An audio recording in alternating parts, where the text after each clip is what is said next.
पिछले दिनों मैंने YouTube पे एक वीडियो देखा कि क्या एक मसीही क्रिसमस मना सकता है। और इस वीडियो में ये बताया गया कि मसीह के लिए क्रिसमस मनाना सही नहीं है।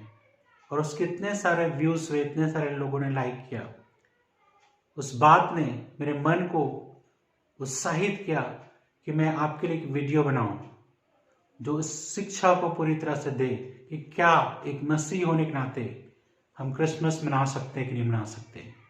क्या मसीहियों को क्रिसमस का त्यौहार मनाना चाहिए?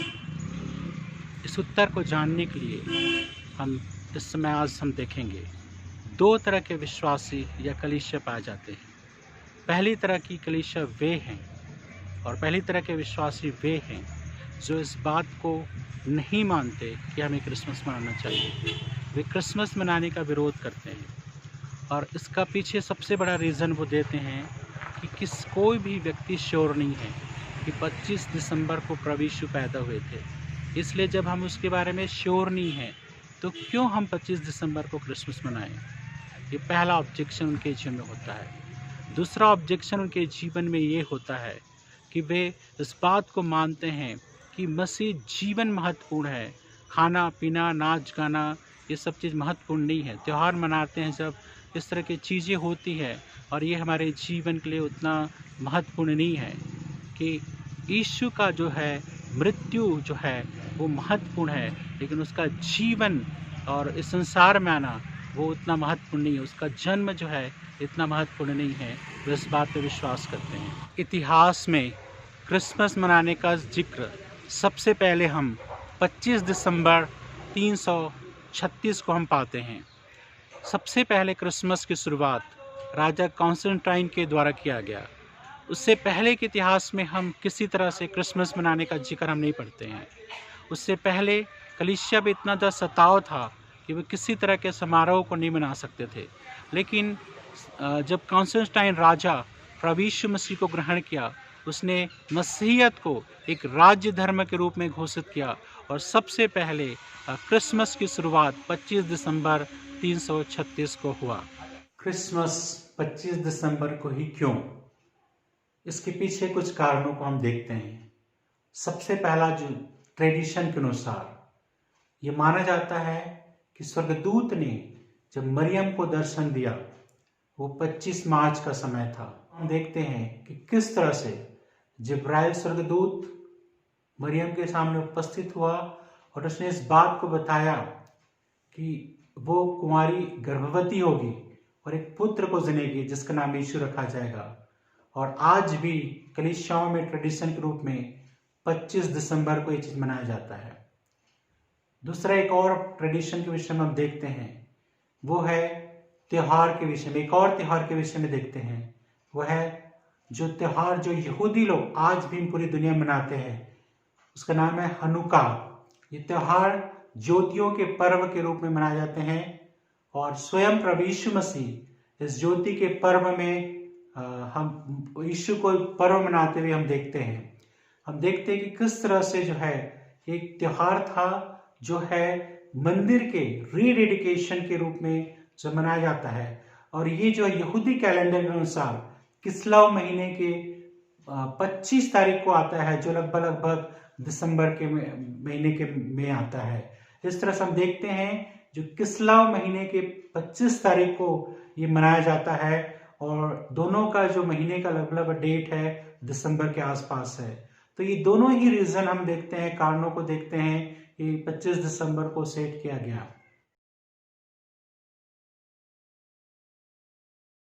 मसीह जीवन का जो सबसे बड़ा लक्ष्य है वो है यीशु का प्रचार करना, और क्रिसमस मनाना उस बात का पूरा स्वतंत्रता देता है कि हम पूरे संसार के सामने यीशु के जन्म को हम प्रदर्शित कर सकें। क्रिसमस के समय में, क्रिसमस से कुछ सप्ताह पहले, कुछ दिन पहले जो मसीह विश्वासी लोग होते हैं वे रात को ग्रुप में होकर के गाने बजाने के साधन के साथ जा कर के वे कई जगह पे जा कर के, खासकर मसीह घरों में जा कर के इस बात की घोषणा करते हैं कि यीशु मसीह पैदा हो गया। तो हम इस बात को देखते हैं कि न केवल विश्वासी लोग, मसीह लोग परंतु आसपास के लोग भी इस बात को देखने के लिए एकत्रित हो जाते हैं और एक बहुत अच्छा माध्यम प्रचार का हो जाता है कि लोग इस बात में रुचि लेते हैं और उस जगह में देखने के लिए आते हैं। त्योहार हमारे जीवन को तरोताज़ा करता है। हर एक व्यक्ति आज के समय में बहुत ज़्यादा व्यस्त है अपने जीवन के कामों से, और ख़ासकर परिवार के सारे सदस्य अलग अलग जगहों में काम के लिए जाते हैं, जिसकी वजह से वे बहुत ही कम आपस में मिल पाते हैं। लेकिन त्यौहार का ही समय होता है, सब लोग परिवार में सारे सदस्य एक जगह पर इकट्ठे होते हैं और आपस में एक बहुत ही अच्छा क्वालिटी टाइम परिवार के साथ बिताते हैं। ये जो है व्यक्ति के व्यक्तिगत थकान को भी दूर करता है और साथ ही साथ पारिवारिक रिश्ते को भी मजबूत करता है। बचपन से ही जब त्यौहार के विषय में हम किताबों में पढ़ते हैं, उसमें सारे धर्म के किताबों के विषय में हम पढ़ते हैं, और जब हम एक विशेष चैप्टर के विषय में पढ़ते हैं वो है त्यौहार या फेस्टिवल के चैप्टर में, और जब त्यौहार के चैप्टर में पढ़ते हैं उसमें क्रिसमस का भी नाम आता है, और जो है बच्चे बचपन से ही यीशु के विषय में वो सीख सकते हैं, जान सकते हैं यीशु कौन था और क्यों इस संसार में आया था। इसलिए जो है जब त्यौहार मनाया जाता है तभी उसका पाठ्य पुस्तकों में जिक्र हो सकता है। यदि त्यौहार ना बनाए तो उसका जिक्र नहीं हो सकता है। क्या केवल यीशु मसीह की मृत्यु महत्वपूर्ण है या उसका जन्म भी?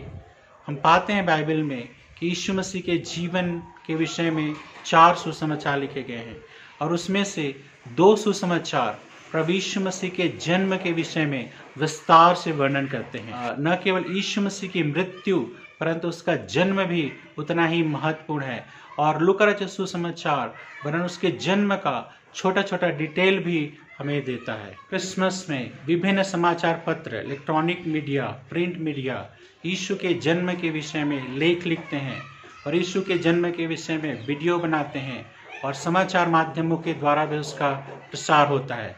इस तरह से बहुत ताय से लोग न्यूज़पेपर पढ़ते हैं या जो लोग टीवी देखते हैं उनके बीच में यीशु के नाम का प्रचार होता है। ये बहुत ही अच्छा एक प्रचार का माध्यम है। और साथ ही साथ हम देखते हैं कि किस तरह से क्रिसमस के समय में पूरा बाजार क्रिसमस के रंग में रंग जाता है, और जगह जगह मॉल, दुकानें सजाई जाती है, और वहाँ जब लोग खरीदारी करने जाते हैं वहाँ पे वह यीशु मसीह के विषय में सोचते हैं, जानने की कोशिश करते हुए कौन है, और इस तरह से यीशु का प्रचार उसमें होता है। इस रात को यीशु का जन्म हुआ, स्वर्ग में आनंद मनाया गया, और साथ ही पृथ्वी पर स्वर्गदूतों का दल आकाश में परमेश्वर की महिमा करते मिला, और उनमें से एक स्वर्गदूत ने कहा, देखो मैं तुम्हें बड़े आनंद का सुसमाचार सुनाता हूँ जो सब लोगों के लिए होगा।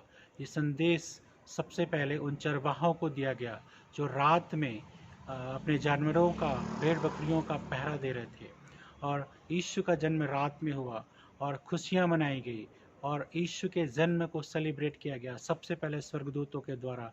उसके बाद हम देखते हैं कि चरवाहों के द्वारा सेलिब्रेट किया गया। फिर उसके बाद मजूसी लोग, जो वाइज मैन लोग जो है, वहाँ पे दूर के देश से आए और उन्हें तारे को देख करके और यीशु को दंडवत किया। यीशु का जन्म बहुत ही महत्वपूर्ण चीज़ है। जितना मृत्यु उसका महत्वपूर्ण है उतना ही जन्म उसका बहुत ही महत्वपूर्ण है। 25 दिसंबर की सुबह हर एक कलीसियाओं में क्रिसमस मनाया जाता है, और उसमें न केवल मसीही लोग लेकिन बहुत सारे गैर मसीही लोग भी उस सभा में आते हैं और परमेश्वर का वचन सुनते हैं। ये बहुत ही एक अच्छा अवसर है, और बहुत सारी कलीसियाओं में ड्रामे के द्वारा यीशु मसीह के जन्म को दर्शाया जाता है, और वह इस बात को जो है बताता है कि किस तरह से हमें परमेश्वर का संदेश दूसरों तक सुनाना है। बहुत सारे लोग जो है इस ड्रामे को देख करके और वचन को सुन करके प्रभु यीशु को अपने जीवन में पहचानते हैं। आपके सामने परमेश्वर के वचन से पढ़ देता हूँ। पहला यूहन्ना की पत्र, उसका 4 अध्याय 1 और 2 पद। हे प्रियो, हर एक आत्मा की प्रतीति ना करो, वरन आत्माओं को परखो कि वे परमेश्वर की ओर से है कि नहीं, क्योंकि बहुत से झूठे भविष्यवक्ता जगत में निकल खड़े हुए हैं। परमेश्वर का आत्मा तुम इस रीति से पहचान सकते हो, जो आत्मा मान लेती है कि यीशु मसीह शरीर में होकर आया है, वह परमेश्वर की ओर से है। देखिए, बहुत सारे लोग, बहुत सारे गैर मसीही इस बात पे विश्वास नहीं करते हैं कि यीशु का जन्म हुआ है। वे सोचते हैं केवल कहानी है, कोरी कल्पना है जो मनुष्य के द्वारा गढ़ी गई है। और दूसरी तरफ न केवल गैर मसीहियों में परंतु मसीहियों में भी बहुत सारे ऐसे लोग हैं और जो बहुत सारी ऐसी शिक्षा प्रचलित हुई थी जिसमें ये माना जाता था कि जो है यीशु मसीह का जन्म नहीं हुआ है, क्योंकि वो सोचते थे संसार बुरा है और पवित्र परमेश्वर कैसे इस संसार में जन्म ले सकता है। उनका एक विचार था, एक कल्ट ग्रुप पाया जाता था जो इस बात को दावा करते थे कि यीशु जन्म नहीं हुआ है, केवल प्रकट हुआ है। जब हम यीशु के जन्मदिन को मनाते हैं, हम इस बात को, दावा को निश्चित करते हैं कि यीशु इस संसार में शरीर रूप में आए, एक बच्चे के रूप में जन्म लिया, और इसलिए जो है हम क्रिसमस को सेलिब्रेट करके उस शिक्षा का विरोध करते हैं और इस बात पे दावा करते हैं, विश्वास करते हैं यीशु का जन्म इस संसार में एक आम इंसान की तरह हुआ है, लेकिन कुंवारी के गर्भ से हुआ है। पुराने नियम में परमेश्वर जो है कई त्योहारों और पर्वों को मनाने की आज्ञा देता है, जैसे फसह का पर्व और भी झोपड़ियों का पर्व। क्या उद्देश्य था इन पर्वों को मनाने का? इन पर्वों को मनाने का सबसे बड़ा उद्देश्य रिमेम्बरेंस था, कि हम याद करें और साथ ही साथ जो है इस घटना को, जो अगली पीढ़ी है, जो आने वाली पीढ़ी है, जो बच्चे हैं, जो आगे जनरेशन है, इस बात को जान सके कि क्या घटना हुआ था। यीशु के जन्म को मनाने का उद्देश्य यही है कि जो है मसीह के घराने के बच्चे इस बात को जान सके कि यीशु संसार में पैदा हुए थे आज से लगभग 2000 साल पहले, और वो हम सब का प्रभु है। इस बात को वो हमारे त्योहार मनाने के द्वारा वे जान सके। मैं आपके ऊपर छोड़ता हूँ, इन सब बातों पे विचार करके आप ही सोचिए, क्या एक मसीही जो है क्रिसमस मना सकता है या नहीं। मेरा व्यक्तिगत रूप से राय है कि हम सबको क्रिसमस अच्छे से धूमधाम से सेलिब्रेट करना चाहिए, ताकि पूरी दुनिया को पता चले कि यीशु है और वो आज भी हमारे जीवन में काम करता है। यीशु एक हिस्ट्री में आने वाला व्यक्ति है जिसने पूरी हिस्ट्री को चेंज कर दिया। उससे यीशु के आने से पहले का जो समय है उसको जो है बीसी कहा जाता है, बिफोर क्राइस्ट, और उसके आने के बाद के समय को एडी अर्थात एन्नो डोमिनी कहा जाता है। मेरे विचार से हमें पूरे धूमधाम से क्रिसमस मनाना चाहिए।